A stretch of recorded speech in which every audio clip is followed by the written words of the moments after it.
Just for information, the first piece was by Mozart from a clarinet concerto.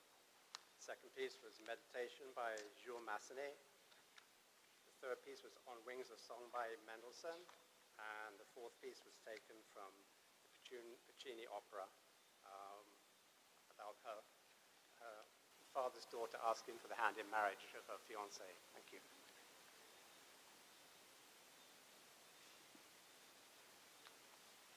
Once again, can we have a round of applause for Mark and Janae?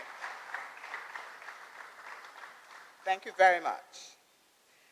Last year, when I called Dr. Watson on behalf of St.Matthias regarding this lecture, he said that we were planning like the Germans, way ahead. Nevertheless, he committed to delivering the lecture if he were still alive by this date. So thanks be to God for his spared life. Let me remind you of the title which he has chosen for the lecture: Shifting Trajectories of St.Matthias Church from Serving the Needs of the 19th Century with its Military Garrison to a Community-Based Philosophy. Dr. Watson is eminently qualified to speak to us on this topic. Passionate about Barbados' history and conservation of its built and natural environment, Dr. Watson served for 20 years as editor of the Journal of the Barbados Museum and Historical Society. He also served on the Barbados Carolinas Committee, as well as the boards of the Barbados National Trust and the George Washington House Restoration Committee. Living history, he has portrayed the American president at George Washington House here in Barbados and has lectured at Washington's Mount Vernon home in Virginia. His publications include The Civilized Island, Barbados, A Social History, 1750 to 1816, Barbados First, The Years of Change, 1920 to 1970, The White Minority of the Caribbean, and Old Doll, Matriarch of Newton Plantation. Dr. Watson's paid job, though, was as professor and senior lecturer in the Department of History at the University of the West Indies Cave Hill campus. But perhaps what brings him closest to his subject is the fact that he grew up in Culloden Road and is a longtime resident of the historic Garrison area. Ladies and gentlemen, please welcome Dr. Karl Watson.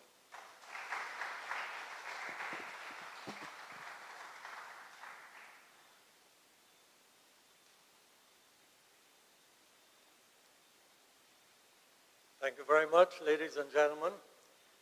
Thank you very much, Sharon, who I also had the honor to play a minor role in her wonderful PhD dissertation. So, since we both speak Spanish, let me say, muchísimas gracias para esa introducción.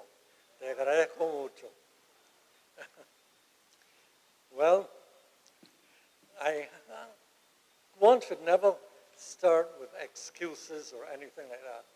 But Titus called me this morning, and he found me flabbergasted. Because, as you can see from the bandage, I had a little problem. You know, when you're young and you're invincible, I used to swim for Barbados as a teenager and so on. I would go in and see at 8 o'clock and not come out till 6 o'clock. And suntan lotion, nothing like that ever existed in our time. So, like today I had a squamous cell carcinoma cut out just 2 hours ago. Well, never mind. My dermatologist is a very skilled man, and he said he cut to the bone, but he got everything, and not to worry. So I'm not worried. But let me again say thank you all. This is a wonderful church, wonderfully restored and in a prime tourism location. As Sharon says, I come from this area, not only myself, on my mother's side, the McClearys, my mother's family, my grandparents, great-grandparents, great-great-grandparents, but 6 generations at least in this immediate area. So I am definitely a homie, a boy on the block. I didn't wear my low cut-offs this evening, though, Cannon. Well, you've heard the title, Shifting Trajectories. So let me begin by establishing a bit of context. And you all can hear me pretty well, I think.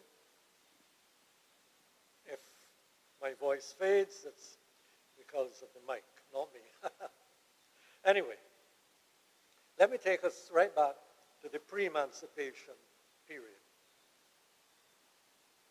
With the abolition of the slave trade in 1807, the writing was on the wall. It was obvious that emancipation was going to be next to follow. The question was, when would emancipation be declared? There was considerable opposition by the entrenched lobby of the West Indian planter interests and a great percentage of the British moneyed class. But as I said, the writing was on the wall. And the Anglican Church then started to play, in a way, catch-up. Now, I myself am an Anglican. And let me say that historically, it is sad to say, but it is the bitter truth that unlike the Roman Catholic Church in the French-dominated islands, the Anglican Church in the English-dominated islands, for much of the period of slavery, did not pay great attention to the spiritual and other needs of the enslaved population. And depending on the outlook, the worldview, and the personality of the parish priests, the enslaved might be welcomed at the back of the church, or welcomed in the church anyway, or may not have been welcomed at all. So, in that respect, the Anglican Church has quite a spotty record when it comes to the relationship with the enslaved people, not just of this island, but of all the English-speaking islands in the Caribbean. But nevertheless, once opposition to slavery was mounting in the British Isles, aided and abetted and catalyzed by slave resistance in the islands themselves, the Anglican Church started to shift its orientation and bestir itself with the knowledge that with freedom coming, the enslaved would have to have some foundation to move on to the inevitable phase of freedom. Let me add, let me interject a little very topical subject today, because we live in a day and age of reparations. And it is absolutely true, and nobody can gainsay it, that at emancipation, the newly freed people who should have been given some sort of financial head start to enable them to seat themselves in a free society and move ahead in that competitive race that we all engage in from the time of birth till the time of death. That was not done. Following Victorian principles, the moneyed class, those who invested in humans held in bondage, were, once those humans were freed, the slaveholders were given compensation awards. Remember, the British Parliament had voted some 20 million pounds to act as restitution to the owners of the enslaved. Now, how wonderful it would have been had 20 million pounds been passed at the same time to enable the newly freed peoples to establish themselves in society, create a foundation to build on, and become fully fledged and functioning members of the new society. But that wasn't done. But nevertheless, as I said, the Anglican Church at this point in time, had started to play some degree of catch-up and some degree of making amends or perhaps early reparations for wrongs previously done to the enslaved people. So, through institutions based in Britain, such as the Society for Promoting Christian Knowledge, the SPCK, and the Society for Conversion and Religious Instruction of the Negro population, items such as Bibles, prayer books, and elementary school books were sent out to the various British colonies, and especially to Barbados. For example, in 1825, some 3,374 books were distributed to the young children of the enslaved population. And 2 years later, 1827, some 6,063 books were sent out to be distributed. Church and estate schools had been set up on Barbados from as early as 1780. The first attempt made to formally instruct enslaved children in reading and writing and the basics of education took place not in St. Michael, but took place in St. Thomas, when the then rector of St. Thomas Parish Church, the Reverend Duke, tried to raise funds from his congregation to build a separate school for the enslaved children. He didn't get enough money, so he then went another route. He asked his white parishioners, will you, in your schools for your white children, allow the black children of the enslaved class to come and join school with the other young white boys and girls? And the parishioners, give them credit, the parishioners of St. Thomas created or broke an educational ceiling in 1780 and said, yes, these young enslaved children can come and attend school. And that was the first of several ongoing efforts made to establish an educational basis for the enslaved children of Barbados. And in that respect, Barbados was unique in the Caribbean, as I shall establish, and did things that would have been unheard of in the United States of America, where until almost slavery was abolished in 1865 in the United States, it was an offense punishable by death in some states for a black enslaved person to be taught to read and write. But, as I said, apart from the church and estate schools, a number of private schools were also established on Barbados. By 1837, just 1 year short of that interlude between formal legal emancipation of 1834 and real emancipation 1838, when the apprenticeship period came to an end, over 111 private schools were established. A parliamentary commission came out from London to look at the educational situation in Barbados in this interim period. And it's interesting to note, too, that at this early period, even before the formal ending of slavery, if one, as the Parliamentary Commission did on the Bluet, from the records, 50 of these schools were established for non-white children, 18 were established for white children, and 17 were racially mixed. And that is quite an astonishing figure, because traditionally Barbados was always analyzed and touted as sort of like the apartheid island of the Caribbean, a sort of neo-South Africa in the bad South African days. But yet here, in the early years of the 19th century, here were quite a number throughout every parish on the island of racially mixed schools.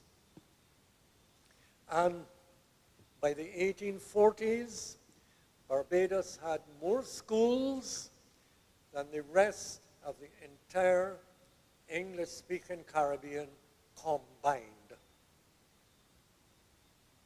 Professor Sir Hilary Beckles has argued that unlike the other islands where at emancipation there was land available and occupation, squatting, whatever, took place, here on Barbados, all the arable land was engrossed in private ownership. So what was the avenue of advancement for the newly freed people and their children? It was through education. So these figures that I've given to you attest to that broad-based foundation that was laid here on this island in the early 19th century.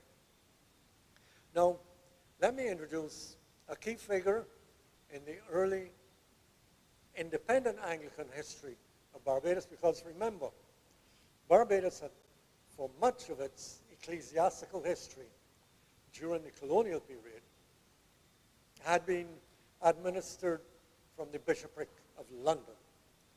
But in 1828, Bishop Coleridge was appointed the first bishop of Barbados, and he came to the island from a well-known English family. Perhaps his nephew was better known than he, because for those of you like me who did English poetry in schools, you can remember the poetry of Samuel Taylor Coleridge, that famous poem Xanadu. In Xanadu, the Kubla Khan, a stately pleasure dome decree, or the ancient mariner, remember that famous line, a painted ship upon a painted sea? Well, Bishop Coleridge came out to Barbados, and one of the things that he immediately set his targets on was a church building program. So we are standing here in one of the gifts of Coleridge to the people of Barbados. The Anglican Church, and specifically Coleridge, recognized that there were specific spiritual and educational needs of the newly freed people that had to be met, and the Anglican Church had to be in the vanguard, the forefront, to help create what would be a new and evolving society. I say evolving because it took a long time for the society to evolve, and perhaps we are still evolving today. I mean, nothing is finite. The day we cease to evolve, we become fossilized and become a fragment of past history. So there were chapel schools set up throughout the island. And with respect specifically to St.Matthias, Coleridge in June of 1838 was at St. Barnabas making an opening speech, and he admonished the people in the general area of Hastings, where this church was going to be built, for being tardy in advancing the building program. The land had been given, I'll get onto that in a second, but let me quote Coleridge directly and give you a window into his thinking in 1838. And he said at St. Barnabas, "Places of public worship and of religious instruction, especially to the young, will already be wanted for the vast numbers of our brethren who are arriving at civil freedom, but are yet very careless about the bondage of sin."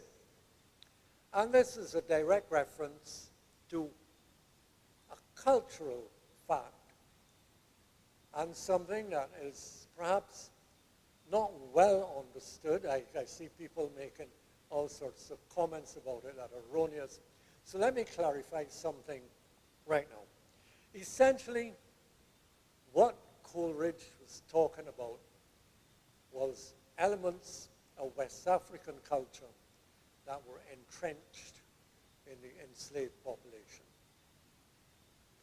Contrary to widespread public belief, the planter class did not make any effort whatsoever to deprogram, de-Africanize, deculturate, or acculturate the enslaved population of Barbados. In fact, when you go through, as I've done, numerous personal correspondence between planters, owners in England, letters asking to describe life on the island, etc., the general attitude evinced by the planter class was that you did not trouble the cultural beliefs of the enslaved. Therefore, if the enslaved wanted to carry out what were called in the 17th and 18th century, what were called plays, which we might think of as a type of fete today, but with perhaps a deeper meaning. Drumming, you know, people think that the laws actually prescribe and forbid drumming, but the laws were passed against drumming over and over and over again because the laws could not stop drumming. Drumming was part and parcel of the cultural background of the enslaved. Aspects of sexuality, polygamy. Many descendants of West Africans brought to Barbados came from polygamous societies where a man usually could have a number of female partners. And again, in letters to the planters, you can see where they refer to Kajo going to Small Hope because he has a wife there, and then he will leave and go up to Edgecombe because he has another wife up there.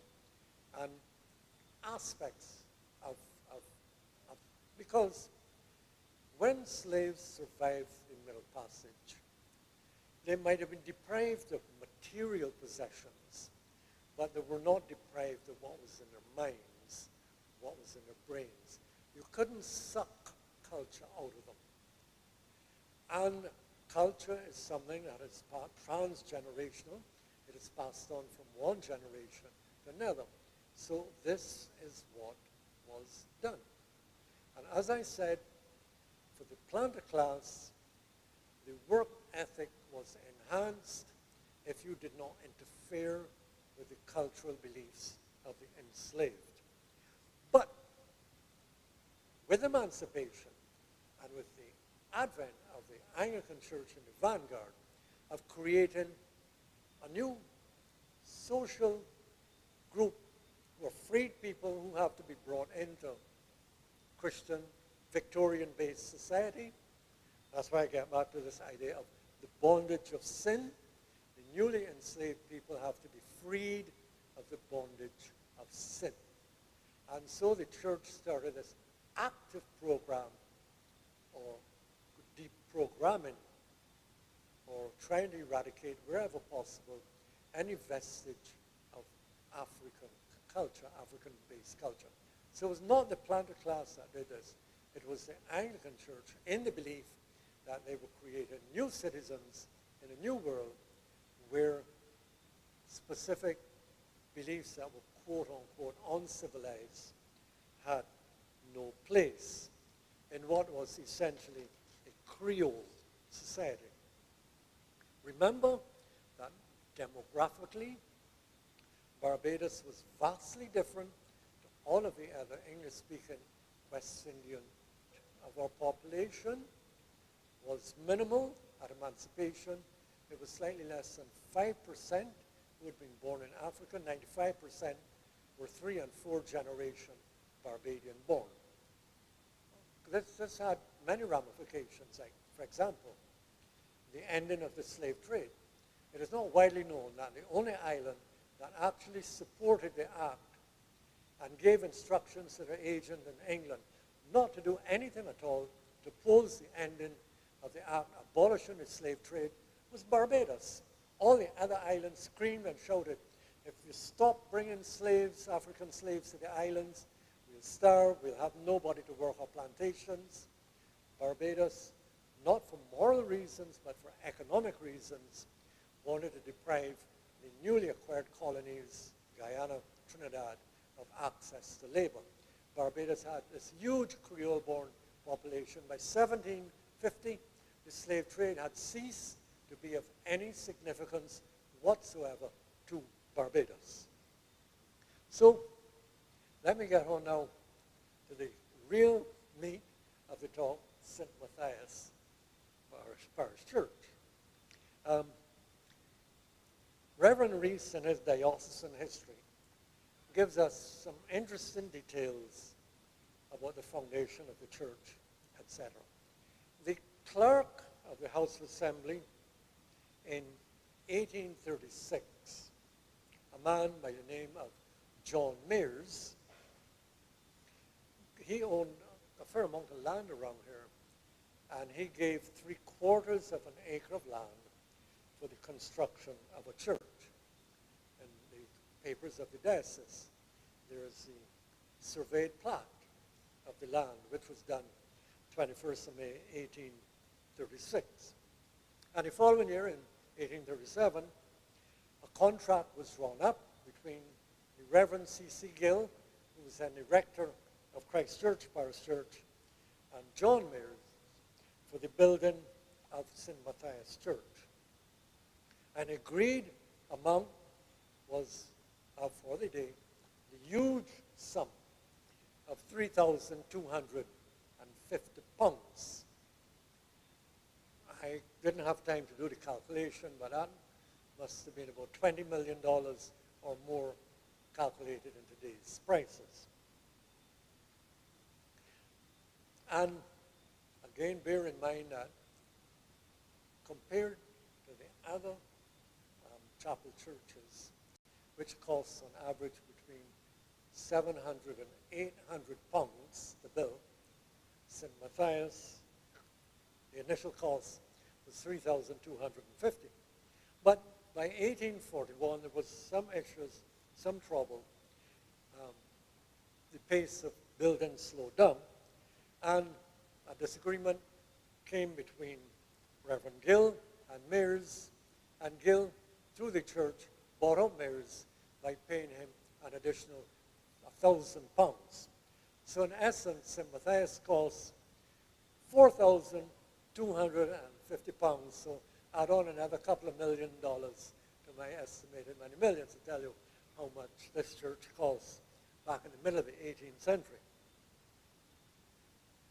In 1848, Reverend Reese was appointed to St. Matthias, which then included in its rubric St. Lawrence. By 1848, the interior of the church was finished, and an opening service was held at which Reverend W.W. Jackson, who was the chaplain to the British forces stationed in the garrison area, preached the opening service, addressed to the audience. The congregation gathered. But I will point out that even prior to that, from as early as 1844, if you go to the registers of baptisms and marriages held by the church, which I presume, unless they've gone to the archives, are still here in the vaults of St. Matthias, those registers show that marriages and baptisms were done here, even as work was going on in the church, from as early as 1844. And then, finally, August the 2nd, 1850, St. Matthias was consecrated by the bishop who succeeded Coleridge, who had retired, Bishop Thomas Parry. And at the same time, the burial ground surrounding the church was also consecrated. A few quick architectural details about the church, because, as I said at the very beginning, this is one of the most interesting and best kept churches of Barbados. It is built, as you will have noticed, in the neo-Gothic style. One of the hallmarks, churches in Barbados were built in two basic styles, Georgian and neo-Gothic. And in the middle of the Victorian period, middle of the 19th century, neo-Gothic architecture was very popular. So what is perhaps the hallmark or distinguishing feature of neo-Gothic architecture? If you look at the windows, you will see the end in a point. So pointed windows are always a good clue as to whether a structure is neo-Gothic or Georgian. Georgian windows tended to be rounded and very often incorporate fan features. That's why they look like a lady's open fan. That's why they're called fan windows. St. Mary's Church is an example of Georgian as opposed to Gothic. But Coleridge was a great fan of Gothic architecture, and he didn't like Georgian. He had to go ahead with St. Mary's because that was already underway when he arrived.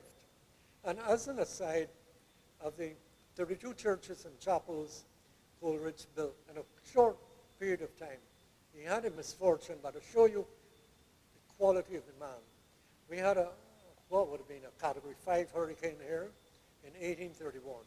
And every single one of the churches and chapels that Coleridge had built were destroyed and laying rubble on the ground. And you know, he didn't give up. He said, I'm going to rebuild. And he did.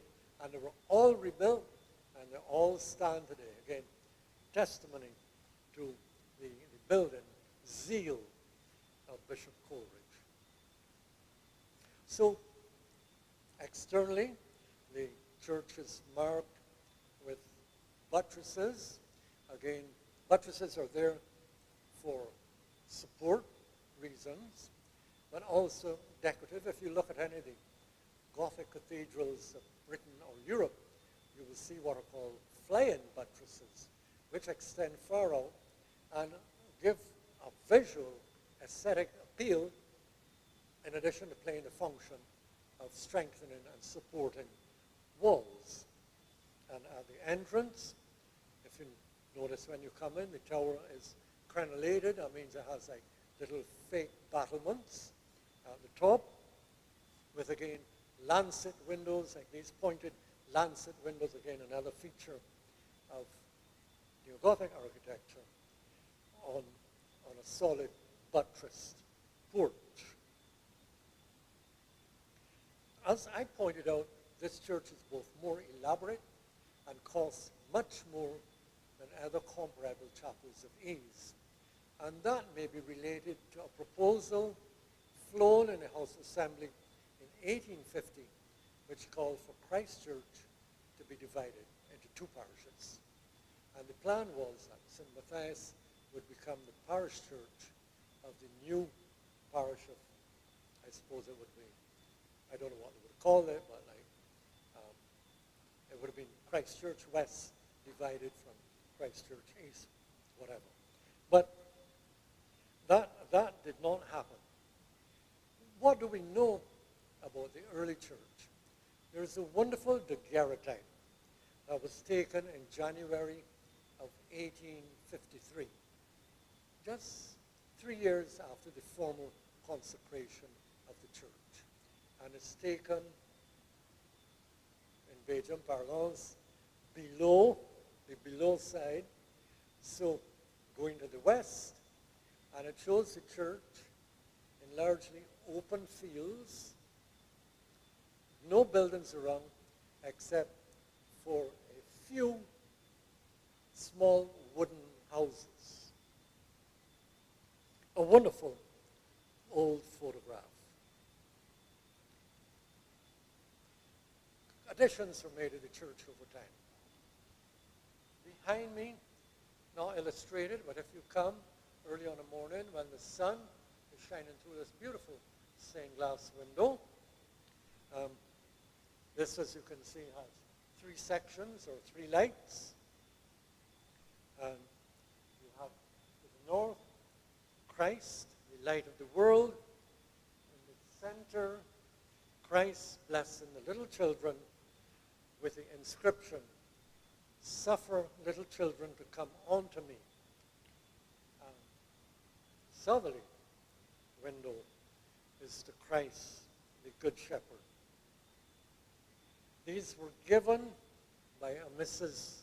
William Phillips Clark in the memory of her departed husband in 1897. And Barbados has a wealth of stained glass windows.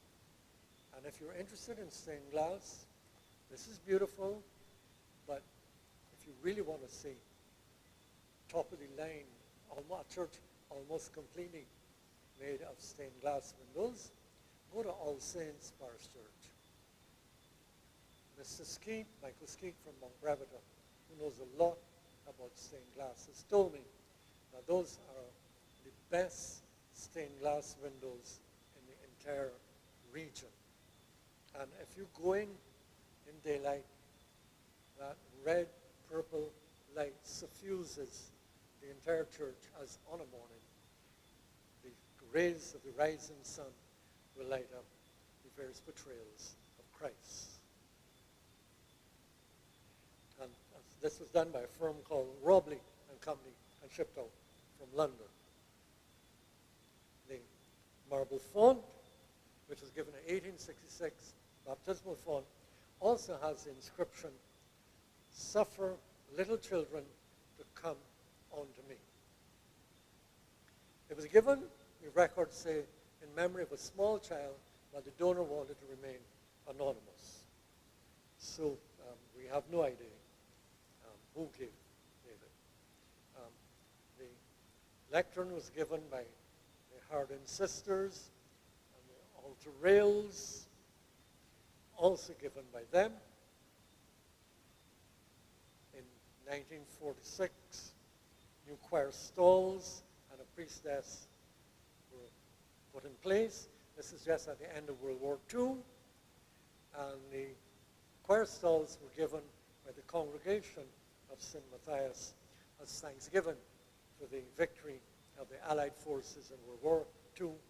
And the priestess was given by a Mr. and Mrs. Gordon Proverbs in memory of their son Keith, who was a Spitfire pilot and serving in the Royal Air Force during World War II. And we look and we're illuminated by electricity. But if we went back 110 years, we would have soft gas lights throughout the church. Because initially, of course, when this church was built, it would have been illuminated in the evening with candelabra. But between 1910 and 1917, gas lighting was used. It was replaced by electric lights. Again, 1917, which costs the princely sum of $130, which was quite good. Now, I've always been in teaching at university, both at Mona, Jamaica, and here at Cape Phil. I taught a course, part of which included a visit to graveyards. Graveyards are like historical documents, and if you know how to read them, you can read them and glean quite a lot. And this graveyard, it doesn't have the 17th century and 18th century grave and markers and iconography of, let's say, St. Michael's Cathedral or the old established parish churches like St. George's, St. Lucy, etc. But nevertheless, there are some interesting tombstones here that tell interesting stories. The graveyard is dominated by the memorial to HMS Dauntless. HMS Dauntless was a screw-driven, otherwise with an engine, frigate of the Royal Navy that mounted 33 guns and had a complement of 330 men. Captain Edward Halstead of the Royal Navy, captained this vessel. And leaving St. Thomas in the Virgin Islands, where there was an outbreak of yellow fever. Yellow fever, I remind you, is a mosquito-borne disease transmitted by the Aedes aegypti, and it presents with very high fever, and it's called yellow fever because the complexion of people who have it change and alter, and then your organs break down, and you vomit, your liver breaks down, and death, the onset of death, is pretty rapid. And the mortality rate is exceedingly high. And on the way to Barbados, a number of the crew died of yellow fever. The bodies were committed to the deep and sailed into Carlisle Bay, where they were quarantined. Now, you know, mosquitoes are no respecter of distances. I mean, mosquitoes don't need to swim. They can fly. So mosquitoes flew to HMS Dauntless and flew back, and there was a yellow fever epidemic in Barbados. But on the Dauntless, 15 officers, the captain's steward, 38 seamen, 2 Marines, and 10 boys. Yes, boys, because children as young as age 10 entered the Royal Navy. One of the well-known admirals of World War II, Captain Bovell, who was in charge of our Royal when the Bismarck was sunk. Like me, he came from Culloden Road. He joined the Royal Navy at the age of 12. So there you have it. Yes. So there was this yellow fever epidemic on Barbados. My great-great-grandparents both died of yellow fever. Even my great-grandmother, an orphan at the age of 14, and her cousins took her in. But a number of people, and again, as I said, the tombstones convey information and convey sad stories. A number of people who died in the epidemic are buried in the graveyard here. For example, William French, who was 24 years, he died of yellow fever. And we know from his epitaph that he was the master of the Highgate School, grammar school. Henry Williams in 1853, and they were young. One was 24 years old, the other 25. Captain Turner, who was with the British military, he lost 3 children with yellow fever, and they're all buried out here. 2 sons, one who was 9 and one who was 4, and a daughter who was 7 years old. And then, unfortunate people, Anne Mary Hutton, recently married, 31, just visiting the island, and mosquito bit her, yellow fever, and in less than a week, she was dead, and she lies buried out here as well. Shortly after, the graveyard was closed for a number of years, again because of the yellow fever outbreak. But if you've never seen the Dauntless Memorial, which was restored some 20-odd years ago, it had fallen into disrepair, but through the ages of the Barbados National Trust, it was beautifully restored, and it's right out here. It's well worth having a look at if you've never seen it, and it records the names, etc., of all those who died, who were buried under it. Let us look quickly at the relationship between St.Matthias and the British forces and the garrison. The British government agreed to pay St.Matthias Church £75 per year in order for St. Matthias to be used as a garrison chapel. So the soldiers who were not on military duty would attend service at 8 o'clock in the morning, And those who were on morning service and free in the afternoon would come to service at 4:30 on Sundays.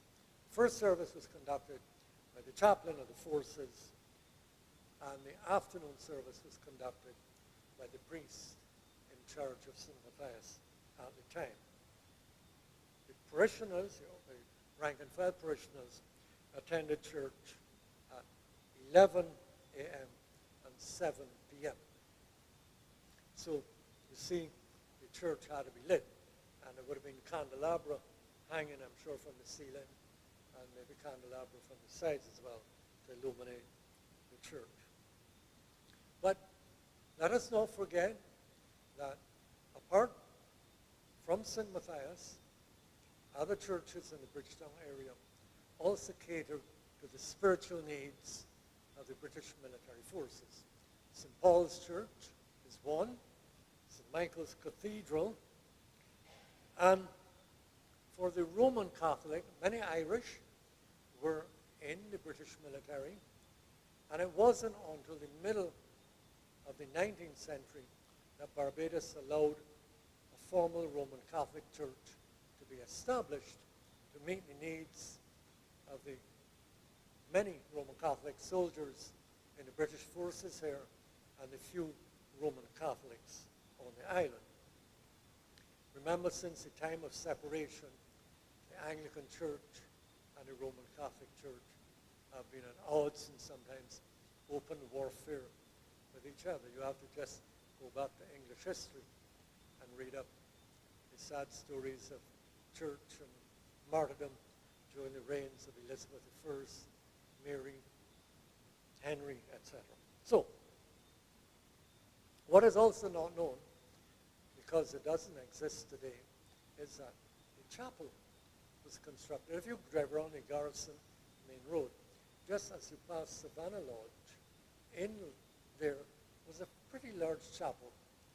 And in 1906, when the British military forces left Barbados, closed up the garrison, which was then either given to government or sold to private interests, the chapel was partially demolished. There's a bit of it left, and you have to know where to go to look to see it. Oh no, I beg your pardon. I thought I'd turn this off. That's my brother calling, to see if I'm still alive, if I survive this. Like churches throughout the island, and Anglican churches everywhere, churches were established for the spiritual needs of the population, but church and state were combined, not separated, and so churches also played a role that modern-day government will play.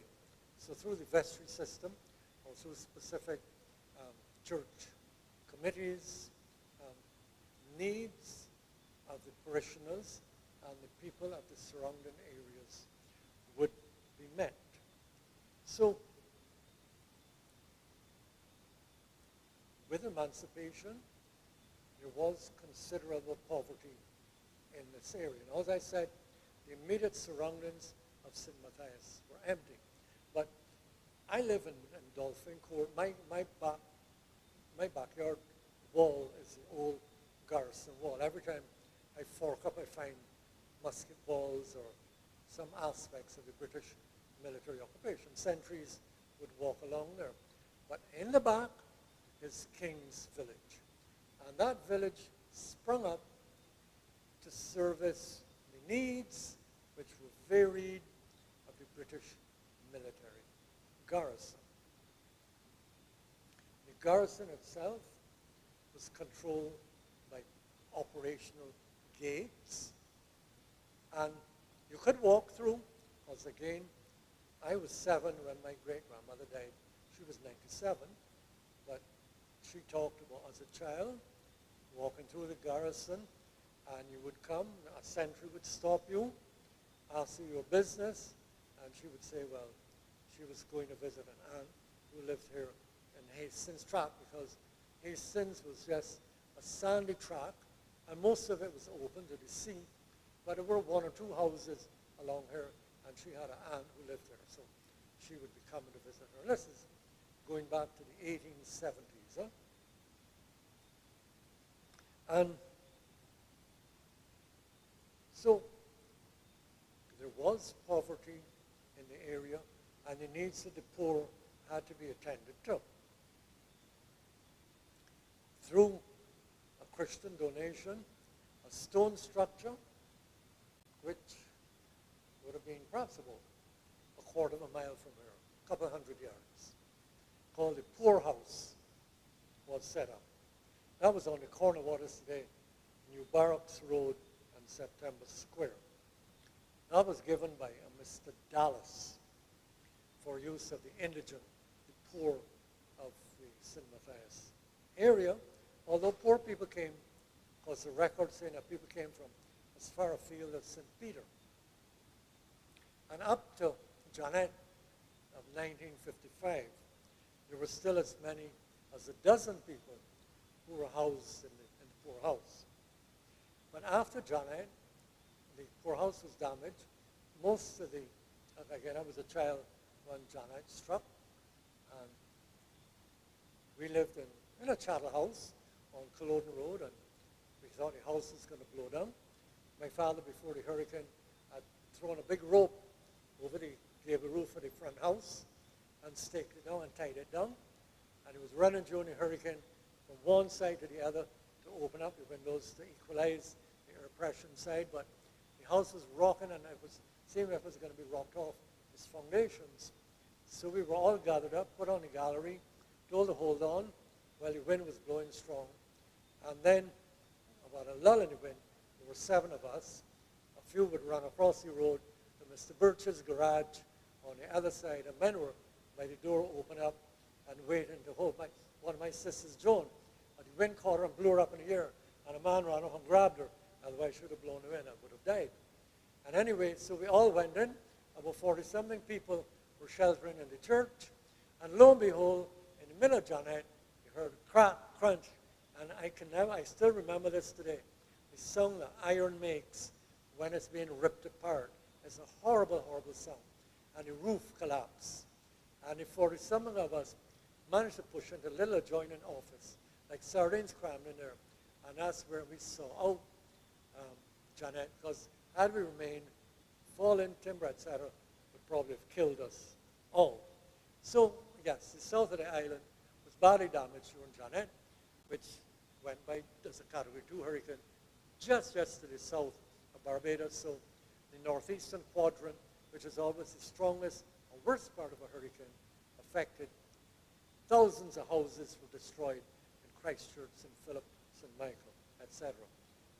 When we came out of the garage after the hurricane had lulled, you could look all the way down Beckles Road, right down to the Esplanade, and the sea was raging, and the waves were coming from 4 corners and would meet and crashing like a big geyser would go up in the air. And in those days, the Esplanade, if you went too close to the edge, waves would break on the Esplanade and soak you. There was no big beach as exists today. Well, these dozen people that were left were transferred to the now geriatric hospital, which as a child, everybody in the area grew up knowing as the almshouse. But the almshouse is, well, considered pejorative, and so we have a thing with place names. Penny Hole, which is a wonderful place name, was considered pejorative and was turned to Gemswick. And Penny Hole is so original.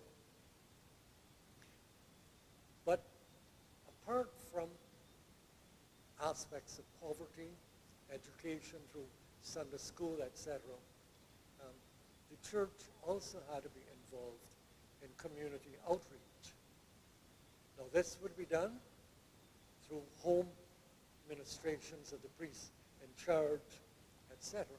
But in relatively recent times, in 1963, the St. Matthias Anglican Young People's Association was formed. And this is what then Bishop Drexel Gomez had to say about this specific Young People's Association of St. Matthias. He said it was active in social outreach to the surrounding community during the past 25 years, and hopefully that same administration and care for the community would exist into the present day. And I can tell you, as a longtime resident of this area, now more than ever, that community outreach is needed. Administration to our young people is needed. I have seen the area change over time. My childhood, I didn't know what a gunshot was, because I never heard a gunshot. If one of the few cars that passed when I was a child backfired, that was the closest thing I ever heard to a gunshot. Now, my nightly sleep is peppered by boom, boom, boom of high-powered weapons. Why? Because this area has become a key conduit in the cancer that's affecting Barbados today, the drug trade, the war among drug traffickers, the war among the men. And if you look at the history of crime in Barbados over the last 20 years, and what do you see repeating over and over again? You know, crime in Barbados, murder, traditionally was like a murder passion. Men controlled and considered women to be their property. And if a woman stepped out of line, I bet she was beaten, and worse, she was murdered. A folk song from the 1930s, Millie gone to Brazil, oh Lord, poor Millie. Well, that was a song based on an actual murder that took place when, I think it was Brathwaite who murdered his wife, wrapped her up and threw her down a well and told everybody the wife gone to Brazil. This is in the 1930s when many Barbadians had migrated to Brazil to look for work. But today, what comprises the bulk of our murders? The drug trade, drug trafficking, and war for turf.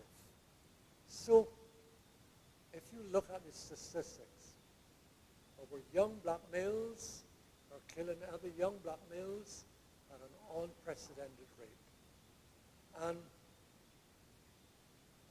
there was a horrific episode in Sheraton Center where somebody who was out on bail for not one murder, but two murders, went and committed another murder in open daylight in front of everybody.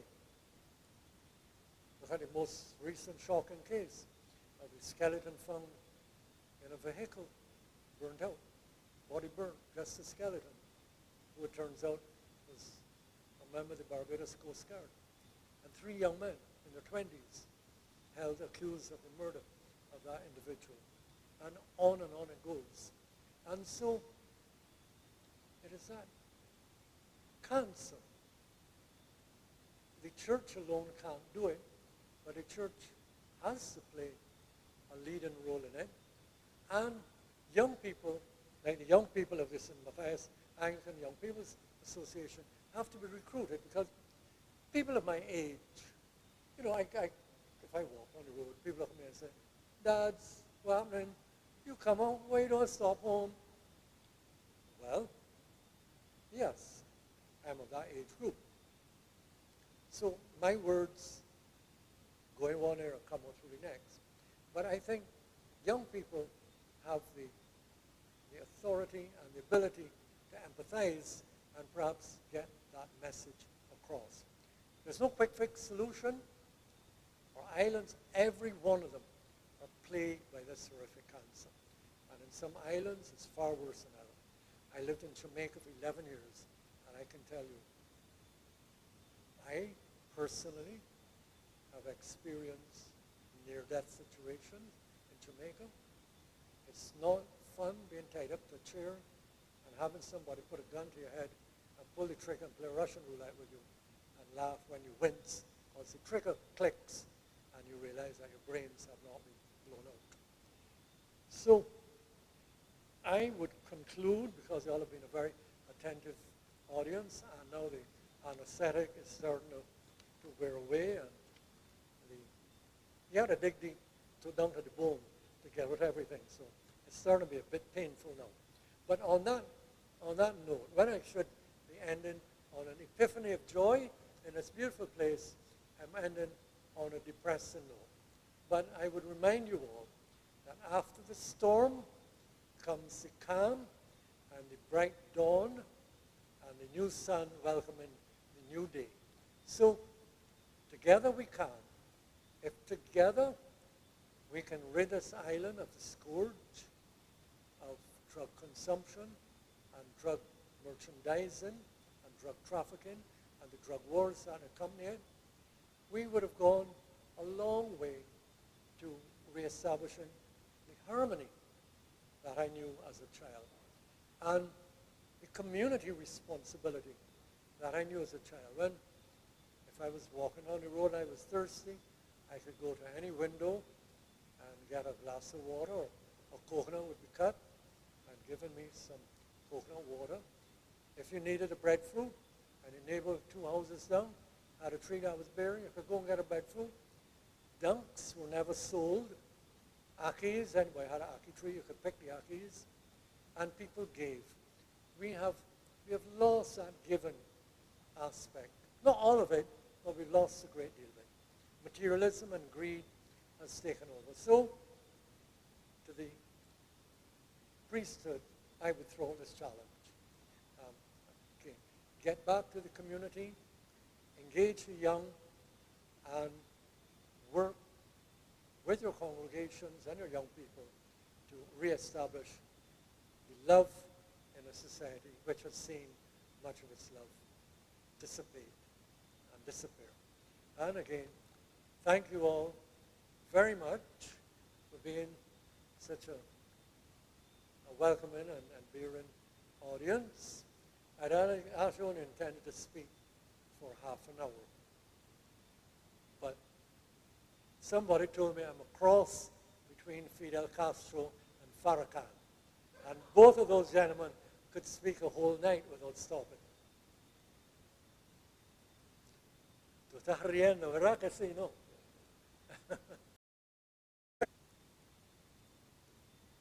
Or comments?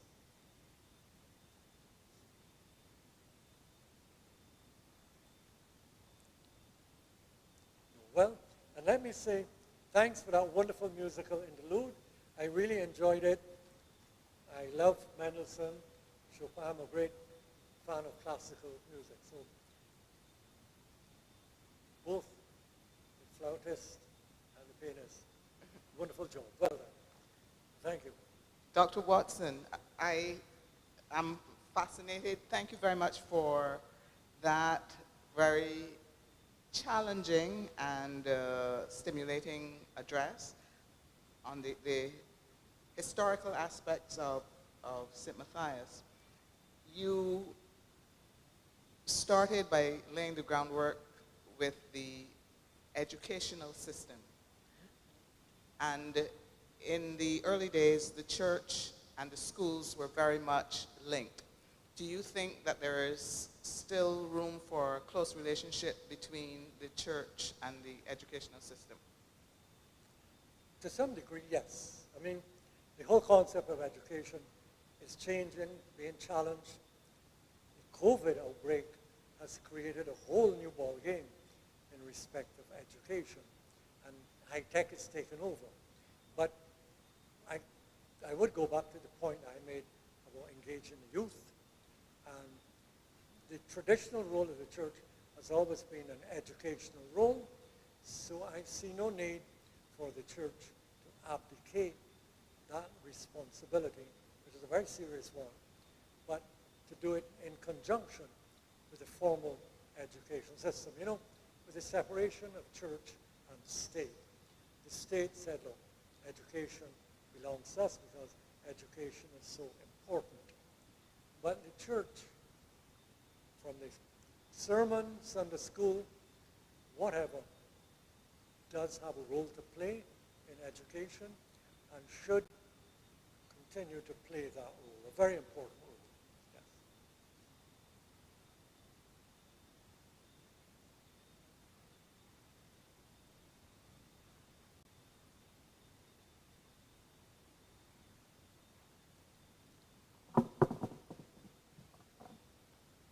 Good night, sir. Good Thanks night for again. such a wonderful presentation. Thank you. Now, as I listened, you said that there is a role for education. You mentioned sermons, you mentioned Sunday school. The reality is, though, that we seem not to be able to attract these persons to church. And it's not from a lack of training. Is there anything from history that you would point us to, probably an era, where we could reflect upon to see how best we could renew the zeal of the community and to highlight the connection and the purpose of the church with community? Well, that's a very important both question and observation, and you've hit upon the crux of the problem. I look at England, and a lot of churches are being abandoned, being converted in homes, congregation, a few people, wonderful old churches, but nobody comes to church. We're living in an increasingly secular society. And so that is an enormous problem. But yet, I have been an educator, apart from serving in the Foreign Service. Most of my working life has been in education. And one of the things that it's very difficult to seriously engage the attention of the young. The young are caught up in the here and now. The hereafter is unimaginable.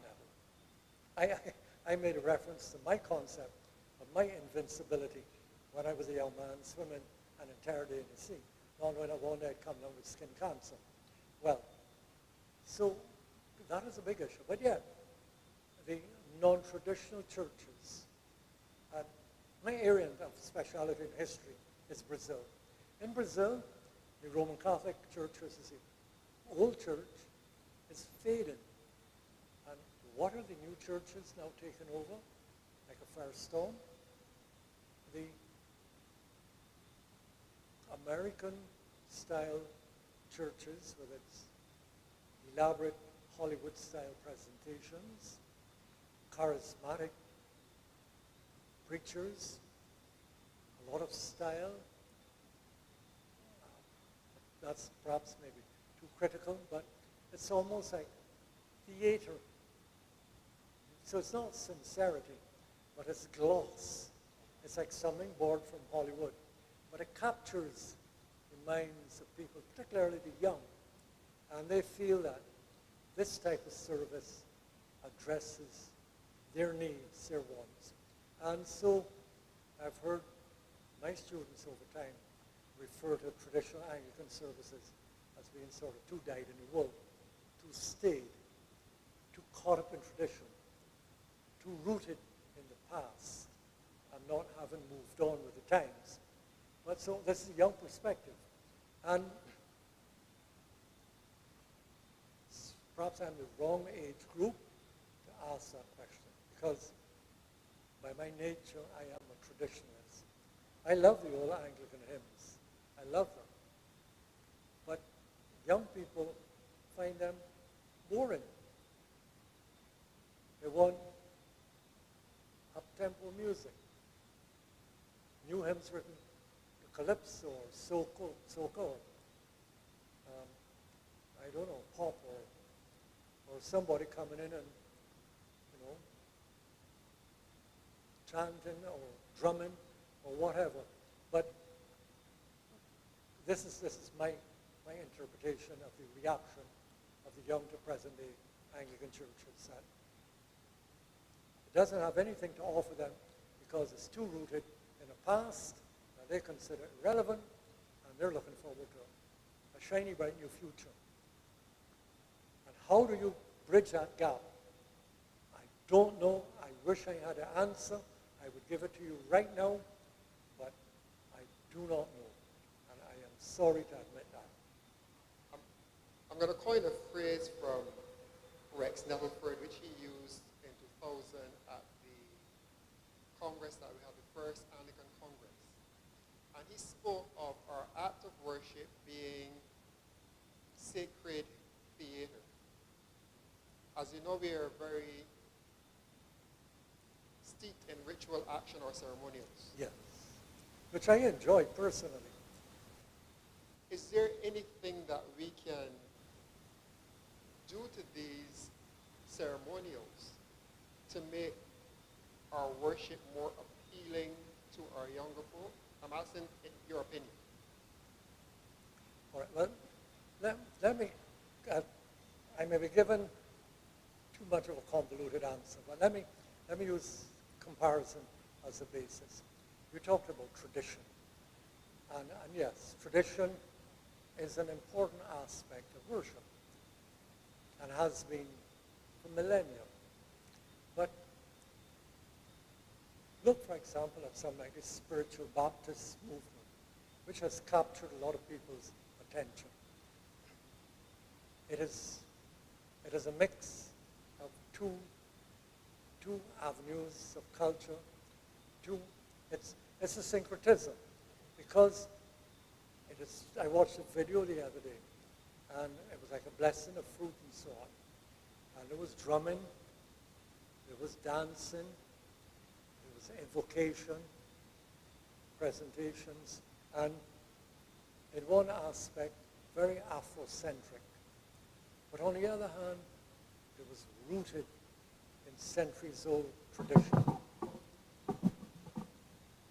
where it was hierarchical in terms of the dress of the participants.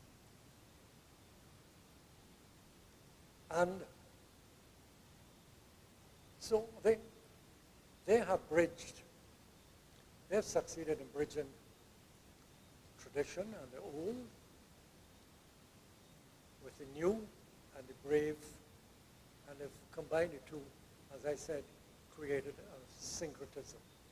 And perhaps the Anglican Church may be advised to do the same. I know some attempts are made. I think St. George recently, there was an attempt made to introduce more modern aspects into church worship. And that perhaps could be continued. I'm in agreement as well. But then what does that mean for the traditionalists like yourself? You see, it's a delicate thing we have to weigh as spiritual leaders. We want to attract, but we also want to keep who's there. I accept that. It's a delicate balance that we've got to find. Because we've experimented here with several things. You know, you get a lot of pushback. You know, when you try something which persons may feel is too far out there. Yes. But by the same token, those persons who may have visited identify with this new thing. So it's trying to find that balance where everyone is happy and can identify. And there you are on the proverbial horns of a dilemma. Yes. Well, that is perhaps an imponderable, insolvable dilemma.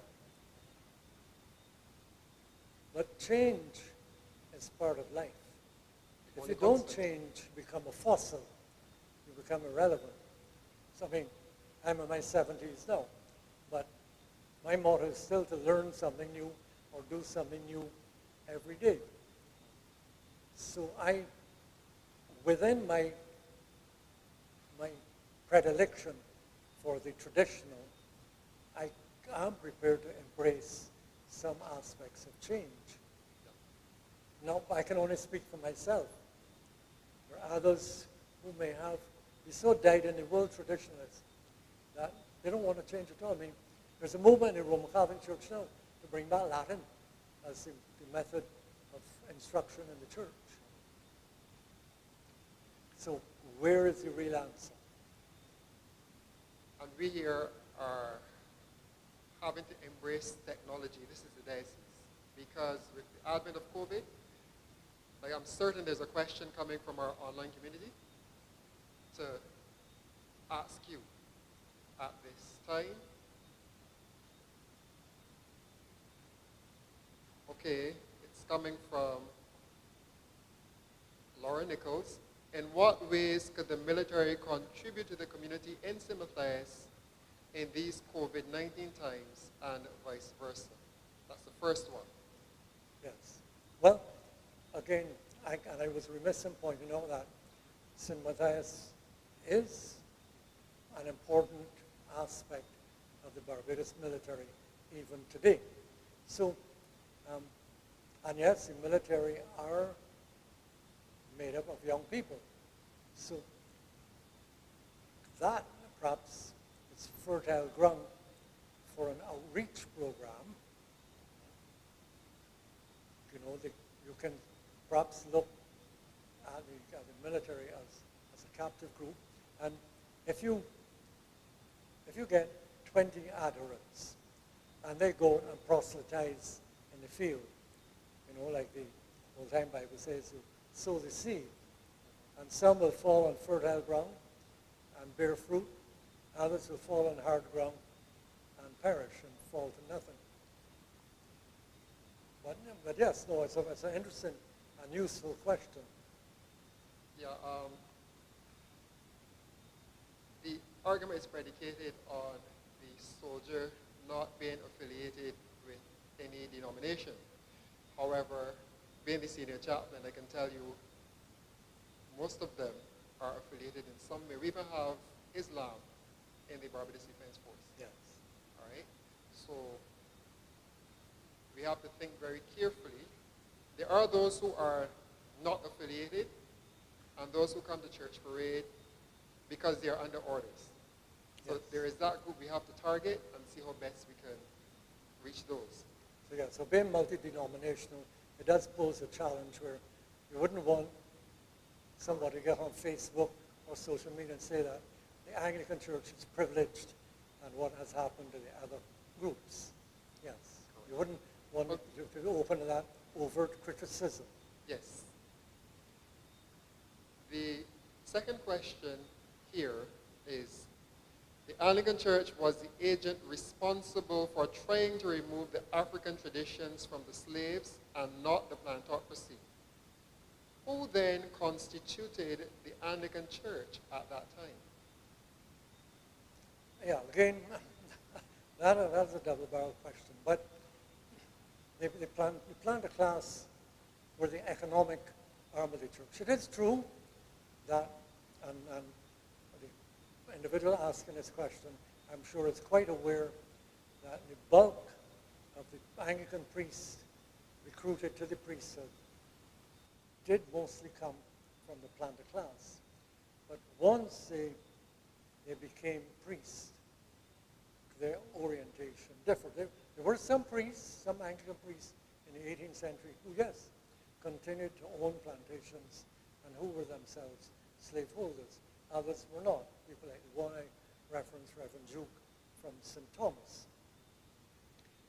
But the mandate of the church and the requirements of the church and the requirements of the plantocracy to exact as much will and labor as they could from the enslaved peoples were opposed. And as I said, it was with emancipation that the Anglican Church then went into the vanguard, the forefront of institution, a program, if you like, of de-Africanization or deculturization or acculturation. And conversely, during the period of enslavement, the Anglican Church did not actively embrace the enslaved population. The Roman Catholic Church in the Roman Catholic islands did that. They sought out and brought the enslaved into their churches. Anglican Church during the period of slavery tended to keep me enslaved at arm's length. If you were an empathetic priest and you understood the hardships and the horrors of life as an enslaved person, you carried out your Christian duties.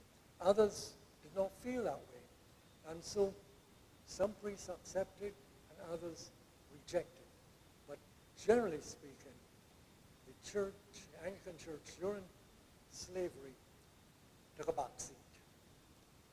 And for economic reasons and reasons of productivity and reasons of quote-unquote worker contentment, if it's possible to be contented during slavery, the planter class did not impose themselves or intervene with the cultural beliefs and practices of the enslaved in those periods when they had spare time to themselves, like on weekends, Saturday nights, Sundays, etc. So there are different time periods that we're talking about. One with the church, post-emancipation, one with the planter class, pre-emancipation. 18th century versus 19th century. So the two of them are not necessarily comparable. Just one final question before I move. You mentioned the drug culture and drug consumption near the end of your presentation, where you said the church needs to tackle this in order to effect a change in society. But with the advent of the legalization of marijuana for medical purposes, how do you see us as a church with this now trending towards, because it will be interpreted by persons as the legalization of marijuana. How do you see us as a church now advocating against the illegal aspect of it, of the usage and consumption of marijuana? But again, that is an interesting area. And here is a possible potential scenario that I will throw to you. And again, I'm going to use the tool of comparison to compare. During the period of prohibition in the United States of America, when alcohol consumption was forbidden, everything went underground. And you had a mafia rise, you had gangs that controlled the trafficking and control of alcohol and other associated social drugs, social use, and you had warfare, and you had Al Capone and individuals like that come into the forefront. With the ending of prohibition, government took over, and government taxed what was previously an illegal industry, and government's tax revenues went up. A possible scenario for Barbados is, and I can see it happening in the other islands, is that with accepted medical use of marijuana, I'm not talking about other hard drugs because those are different issues. Marijuana alone, I can see it jumping from medical use to recreational use. And I can see the day when I was in Canada, you can go to a village shop or any shop and buy your spliff, and that has to pay VAT, and government revenues go up. I can see that happening. What will happen then is that the whole underground network that controls the distribution, drug holes, a house that somebody knows to go and knock at, and they can get a toke, a spliff, whatever. All of that will fall apart because it will have become institutionalized, commercialized. It will have the imprimatur of government, and more importantly, it will be a revenue earner for government once its use is tapped. which is inevitable once you go down the medical route. It's going to spread. It's going to be widespread through the whole society. And there will be no turning back. Because then the floodgates will be opened.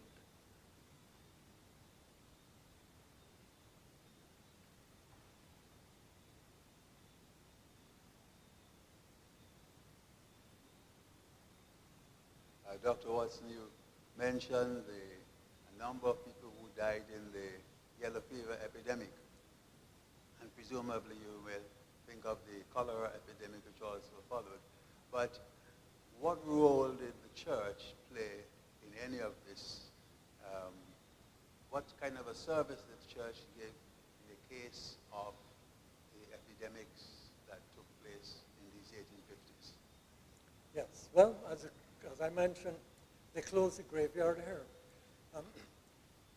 People were alarmed, and the mortality from yellow fever was not the mortality from cholera.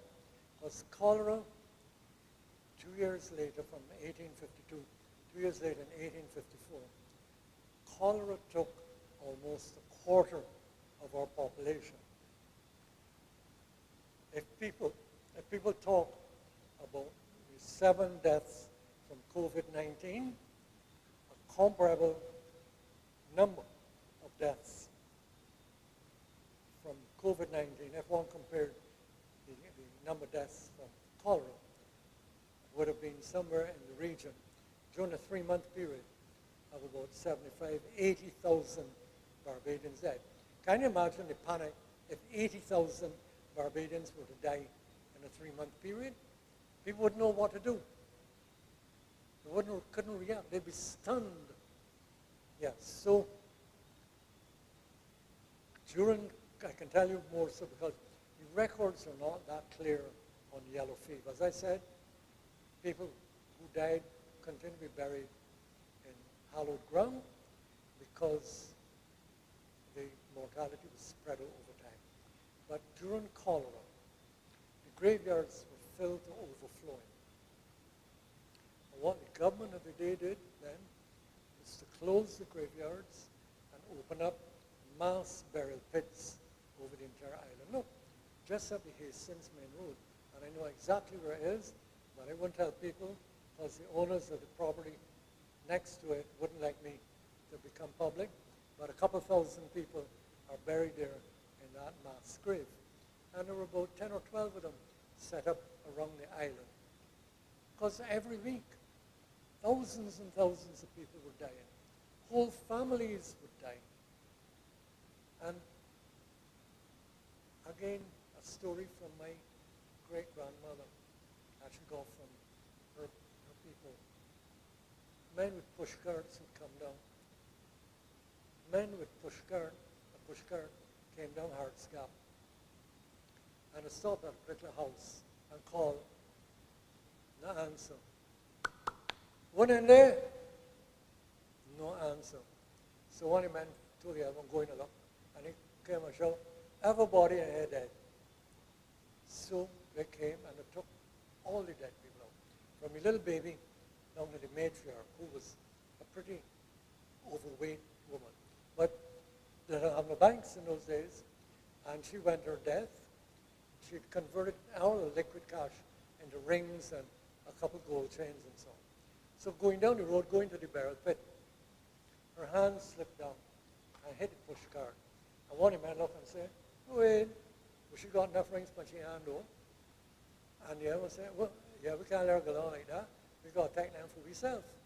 So we tried to pull off the rings, but the rings were embedded in her flesh. So one tell you, you wasting bare time. Come on, take this knife and cut off your fingers. So they cut off her fingers. And as they were cutting off her index finger, she was actually in a coma. She roused from the coma and she said, good dear, when I could take the rings, but I beg you, don't cut off my fingers, do. And the man said, what? You making noise? Hush your mouth, woman. We taking everything. And you getting in the hole with the deads? He said we. And so said, so done. When I got down there, I said, can I let me skin out everybody? And she went in the whole bleeding, Tecmo, I beg you want a Tecmo. And they threw, she's hollering out so much. They had some acid or something like that, and they threw on her a quick line. They threw on her to hush her up, and but she died with that. Cholera was real, and you know, so many people in the early stages, so many people died, or were thought to be dead, and were taken and buried, and they weren't really dead. That a number of people said, look, if I get cholera, and you put him in the ground, do this. And the Reverend King, at the book Mordecai and Richie wrote after the cholera epidemic, recounts that story. They would get a string and attach it to the person's hand in the coffin.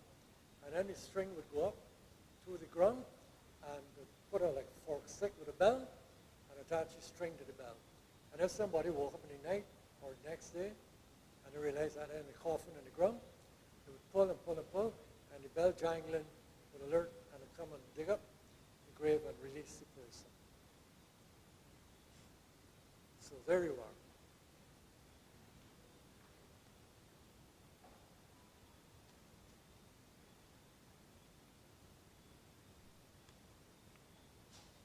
We are really indebted to Dr. Watson for his fascinating tales. We got much more than we bargained for.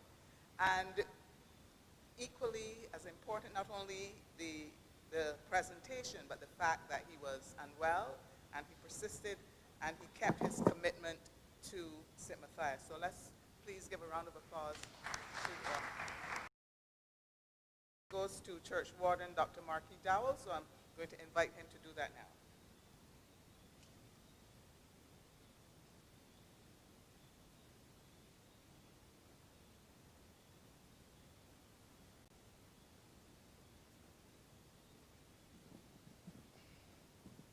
Good evening, everyone. It is my pleasure and honor to give the vote of thanks on behalf of St. Matthias during our 170th anniversary. And I guess you all agree without any doubt that we are certainly given a very thorough, exciting, and very interesting talk. I'm not a historian, but I told you, I really enjoyed this talk. I think you most will agree. From the time from slavery right up to current drug trade. So, I mean, that covers pretty much everything, doesn't it? And the questions were quite interesting that you answered. And it does give some insight, and it does help us to think about some things that we need to do in the future and how to look at it as well. And history is always a good tool to look of how we need to look forward to the future as well. And I don't think a lot of people realize that. But I think Reverend Hugh also pointed to the fact that an era that was reflective that could have helped us during this period as well. So history is very important. I think I certainly thoroughly enjoyed it, and I'm sure most of you did as well. And to also, despite your illness and the pain and the wearing off the anesthetic, which I know cannot be very nice right now as a doctor, but you suffered through all of that, and you delivered an excellent speech. And I'd like all of you to give a rousing round of applause and thanks to Dr. Karl Watson.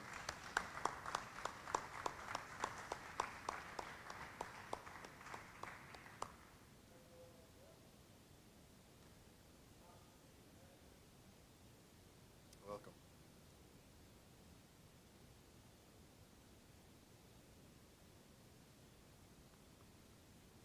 On behalf of the rector and the members of St. Matthias Church, I'd like to present this little token of appreciation to you for your presentation this evening. It's always good to listen to another historian and keep my mouth shut. So it's very good to have you here, and I trust that perhaps they'll have you back again.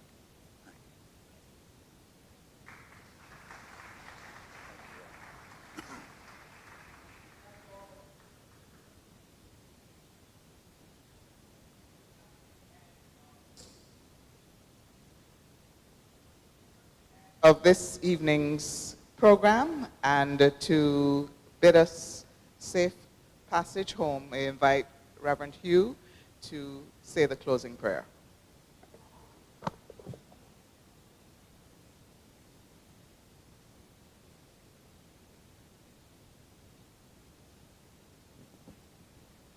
Let us pray.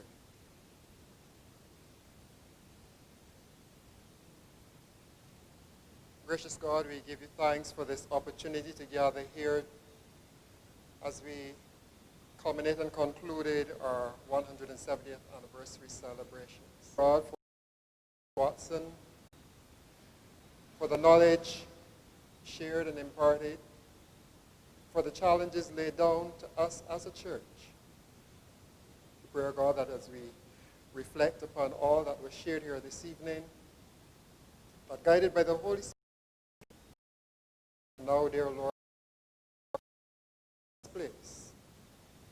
May you go with destinations, keeping us and those we love safe through this night, and awaken us to see the dawn challenges it presents as we only seek to serve you and to share the good news of your salvation through Christ. All these things we ask through Jesus Christ our Lord. Amen. And out of God's gracious mercy and protection, I commit you this night. The Lord bless you and keep you. The Lord make his face to shine upon you and be gracious unto you. The Lord lift up the light of his countenance upon you and give you his peace this night and forevermore.